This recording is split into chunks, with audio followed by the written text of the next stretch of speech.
여러분, 저희가 중간중간 잘라야 되는데 제가 중간중간 자른 부분이 어떤 부분이냐면 모세라는 사람이 하나님을 만났어요. 하나님을 만나서 이제 하나님이 모세한테 어떤 명령을 내립니다. 야, 이렇게 해라. 그때 모세가 하는 고백들이에요. 첫 번째 뭐라고 했죠? 하나님, 내가 만약 그 일을 하려고 하는데 내가 그 사람들한테 얘기를 할 때 그 사람들이 너는 하나님도 만나지 않았고 하나님이 나타나지도 않았다 너한테, 그러니까 거짓말하지 마라 라고 이야기한다면 어떡합니까? 라고 이야기하고 있는 거예요. 자기가 하나님을 만나고 있으면서도. 그리고 또 10절에서 뭐라고 얘기합니까? 오, 하나님, 저는 원래 말을 잘 못하는 사람인데 하나님을 만난 이후에도 동일하게 저는 말을 잘 못합니다. 그럼 어떻게 말합니까? 내가 사람들한테 가서 라고 이야기하고 있는 거예요. 그럼 13절에 뭐라고 얘기합니까? 그래도 하나님께서 막 가라 그래요. 막 가서 명령대로 해라. 그러니까 맨 마지막에 결국 하는 말이 하나님, 보낼 만한 사람을 좀 보내십시오. 나는 아닙니다. 라고 이야기하고 있는 겁니다. 여러분, 제가 여러분들한테 한번 얘기하겠습니다. 누구한테 얘기할까요? 진이야, 너는 앞으로 20년 후에 대한민국의 두 번째 여자 대통령이 될 거야. 뭐죠, 이건? 뭐죠? 좋다는 건가요? 싫어요? 왜요? 대통령 못할 것 같아요? 자, 또 누구한테 한번 제가 해볼까요? 우성아! 우성아, 너는 앞으로 15년 후에 UN 사무총장이 될 거야. 그게 뭐니에요? 여러분, 제가 왜 이런 말씀을 드리냐면요, 지금 여러분들의 모습을 바라봐선 절대 할 수 없는 일들을 저는 말씀드린 겁니다. 그죠? 우리 진이가 제 두 번째, 지금 1대 여자 대통령이 박근혜 대통령이죠. 2대 여자 대통령이 될 수 있다. 물론 가능하겠죠. 하지만 지금의 모습으로는 불가능합니다. UN 사무총장이 어떤 사람이니, 도영아? 참고로 말하면요, 한 나라의 수장인 대통령보다 어찌 보면은 더 인정받을 수 있는, 인정을 받는 사람이 바로 UN 사무총장입니다. 그 사무총장이 지금 현재 우리나라 사람이죠? 누굽니까? 네. 엄청난 사람이에요. 엄청난 사람. 우리나라 대통령보다 더 유명한 사람이고요. 우리나라 대통령보다 더 귀빈 대접을 받는 사람입니다. UN 사무총장이라는 사람이요. 어찌 보면은 불가능한 겁니다. 여러분들의 삶의 모습을 바라봤을 땐 불가능해요. 현실적인 걸 말씀드릴까요? 누구한테 할까요, 이번에? 싫어.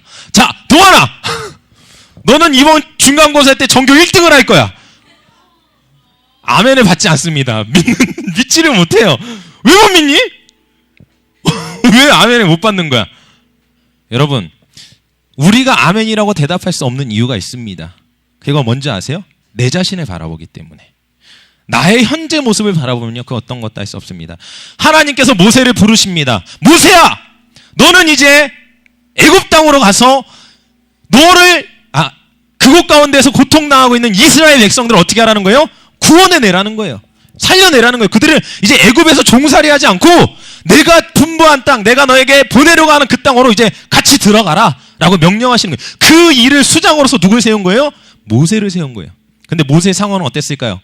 모세는요, 어린 나이에는 태어나서 이 애굽이라는 땅에 왕자로서 살아갔습니다. 하지만요, 성년이 되어서 그가 자기 민족에 대해서 알았고요, 자기 민족을 구하겠다라는 그 객기를 부리다가 애굽 사람을 죽여요. 그게 알려지면서 도망을 치게 됩니다. 도망을 치는데 어디로 도망을 치냐면 양치는 사람들이 있는 곳으로 도망을 쳤고요, 그곳에서 양치는 생활을 무려 40년 동안 한 사람입니다. 이때 나이가 대략 80세 정도 되는 나이였어요. 여러분, 40년 동안 양치던 사람한테 가서 야, 네가 이스라엘 민족을 구원할 사람이다 라고 이야기하고 있는 겁니다. 지금 하나님께서. 모세는요, 받아들일 수가 없어요. 그래서 얘기하는 겁니다. 하나님께서 저한테 그렇게 말씀하시지만 내가 그 사람들 가운데 얘기했을 때 그 사람들이 믿지 않을 것입니다. 하나님을 만났다고 인정하지 않을 것입니다. 하지만 하나님께서는 그에게 이적을 보여주십니다. 갖고 있던 지팡이를 던지게 했고요, 던졌을 때 갑자기 지팡이가 뱀으로 변합니다. 그리고 그 꼬리를 잡으니까 다시 지팡이로 변해요. 그리고 자신의 품 안에 손을 집어넣었다 빼놓으니까요, 문둥병이 들려 있습니다. 다시 손을 집어넣었다 빼니까 멀쩡해졌어요. 엄청난 일들 아닙니까? 막 하나님이 야, 이거를 보고도, 이런 표적을 보고도 믿지 않으면 안 되지 않냐? 그러니까 가라 얘기하니까 뭐라고 하는 겁니까? 하나님, 근데 저는 말을 못해요. 오케이, 좋습니다. 이거 보여줄게요. 하지만 제가 설명할 수 없어요. 저는 말할 수 있는 사람이 아닙니다. 제가 40년 동안 이 양만 쳐왔지 저는 누군가 앞에서 연설이나 이런 거 할 수 없어요. 그러니까 하나님께서 뭐라고 하는지 아세요? 야, 네 형 있지 않냐? 네 형 아론 있지 않냐? 네 형 아론한테 가라. 네 형 아론이 너를 대신해서 얘기해 줄 거다 라고 얘기합니다. 와, 미쳐버리겠는 거죠. 못하겠는데 현실을 바라봐선 불가능한 것들 뿐인데 계속 하라고 얘기하시는 거예요. 그래서 어떻게 하는지 아세요? 그래서 이제는 얘기하는 겁니다. 하나님, 그냥 보낼 자에 보내십시오. 왜 저를 가지고 이러십니까? 하지만 하나님께서는요, 모세를 놓지 않습니다. 이 이후에 어떤 일들이 일어나는지 아십니까? 결국은 모세를 통하여서요, 그 애굽이라는 땅이 당시 어느 정도였냐면, 우리가 가끔 설교하시는 분들께서 얘기하셨지만 지금 우린 미국 있죠. 미국이라는 나라보다 더 강대한 군사력을 가지고 힘을 가진 나라였어요.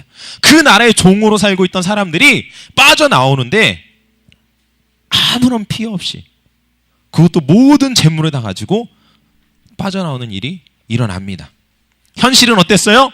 그는 목자였습니다. 할 수 있는 게 하나도 없었어요. 여러분들의 현실 가운데서는 어떤 것도 할 수 없습니다. 여러분들의 현실을 바라볼 땐 그 어떠한 일도 일어나지 않아요. 할 수 있는 것은 하나도 없습니다. 하지만 우리가 오늘 찬양했습니다. 뭐 찬양했죠? 오늘 설교 제목과 똑같은. 거기 보면 뭐라고 얘기 나옵니까? 모든 것을 할 수 있다라고 이야기합니다.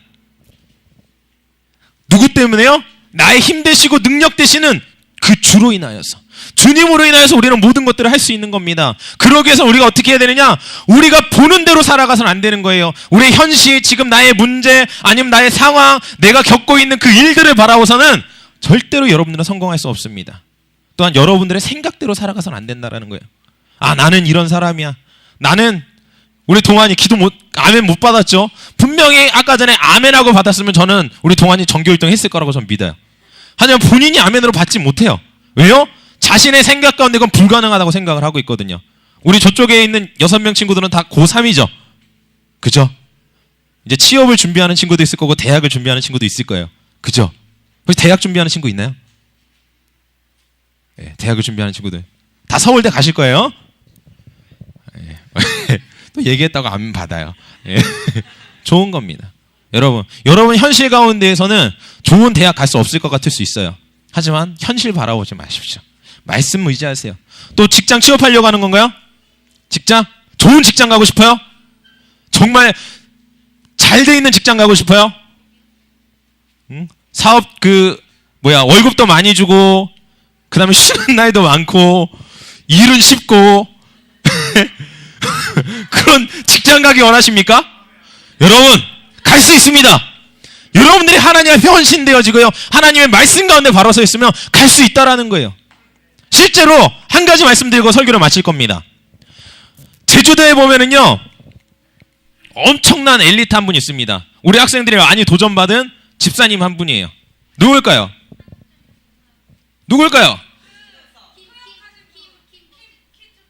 키 좀 작으시고 이성박 목사님의 전담 통역하시는 집사님이 한 분 계세요. 그분이 얼마나 수제냐? 한국전력을 수석으로 입사했습니다. 그래서 자신이 원하는 회사는 부서는 어디든지 갈 수 있는 상황이었어요. 하지만 본인이 지원한 곳은 제주도라는 땅입니다. 남들은 그 회사에서 어느 정도 인정받다가 좌초돼서, 그러니까 밀려서 제주도로 들어가는 곳이 그런 지역인데, 본인 스스로가 수석인 사람이 제주도 땅을 선택했습니다. 그 이유가 뭔지 아십니까? 비전을 위하여서, 하나님의 말씀을 위하여서 선택을 했고요. 또한 그 한국전력의 특징은 승진을 하기 위해서는 전국을 돌아다니면서 각 지역의 그 지역들을 돌아야 돼요. 그러면서 한 바퀴 돌고 나야 이제 어느 정도 인정이 되어지고 승진할 수 있습니다. 그래서 계속 회사 측에서는 보내려고 그래요. 다른 지역에서 좀 돌고 와라. 그래야 네가 이제 뭐 대리가 되든 과장이 되든 차장이 되든 승진할 수 있지 않겠냐. 지금 몇 년째 그냥 일반 사원입니다. 돌지 않아요. 그 자리에 머물러 있습니다. 움직이지 않습니다. 왠지 아세요? 그 비전이 있기 때문에. 그러니까 하나님께서 그를 어떻게 사용하시는지 아십니까? 그를 전문 통역관으로서 하나님께서 사용을 하시는데, 여러분 작년이었나요? 재작년이었나요? G20 정상회담이 있었습니다. 어디에서요? 삼성 코엑스에서. 그죠? 20개 정상들이 와서 하는 그 G20 정상회담의 통역관으로서 제주도라는 땅에서 착출해서 가서 거기서 통역을 했다라는 거예요. 하나님께서는 하나님의 뜻 가운데 살아가는 자들이 그렇게 사용하십니다. 어찌 보면 일반 사원이었어요. 그리고 전문 통역관도 아닙니다. 회사 다니는 직장인을요, 착출해서 그것 가운데 사용을 하신다라는 거예요. 여러분들이 하나님의 말씀 가운데 하나님의 말씀을 의지하여서 하나님의 뜻 가운데 살아갈 때 여러분에게는요, 절대로 nothing is impossible. 여러분들에게 불가능한 것은 없습니다. 아무것도 여러분들에게 불가능한 것은 없습니다. 모든 것들이 가능합니다. 여러분, 그것들을 의지하시고 하나님 앞에 여러분 헌신하시고 결단하시고 나아가시는 우리 친구들 되셨으면 너무나 좋겠습니다. 제가 먼저 기도하겠습니다.